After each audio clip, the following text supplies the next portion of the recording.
What is the likelihood of a shadow ban here in the United States with the next administration? Let's talk about it in reference to the Red Scare in the 1950s here on A Filmmaker's Guide to Surviving Authoritarianism. I want you to get up right now. She really won't remember any of this. Open it and stick your head out Worse it and is, the more yell, I forget. I'm as mad as hell, and I'm not going to take this anymore. She really won't remember any of I this. want you to get up right now.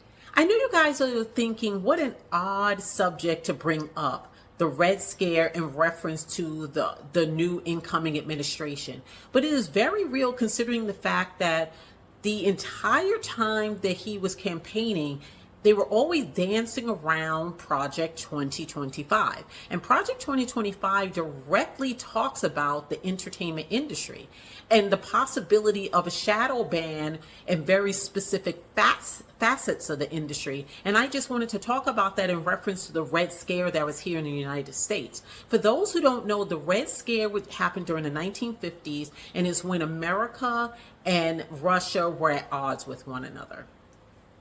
What the panic that this caused in the film industry is immeasurable.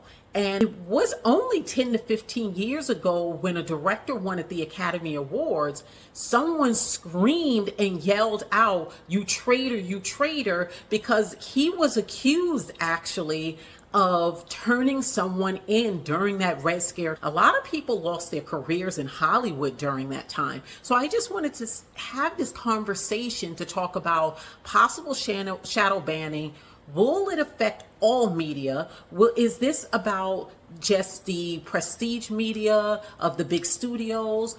Will this affect smaller media, independent filmmaking? And this is something I just wanted to have a conversation about because, to tell you honest truth, I'm not quite sure.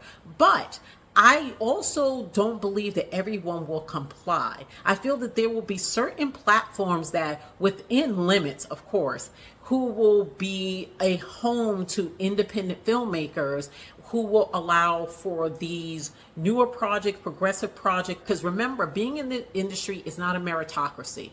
It's always been about working the margins. And you always have to be reticent and safe in which you...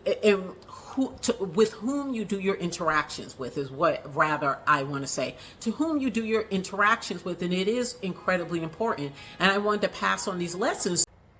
Why in the hell is this show called A Filmmaker's Guide to Surviving Authoritarianism? On A Filmmaker's Guide to Surviving Authoritarianism.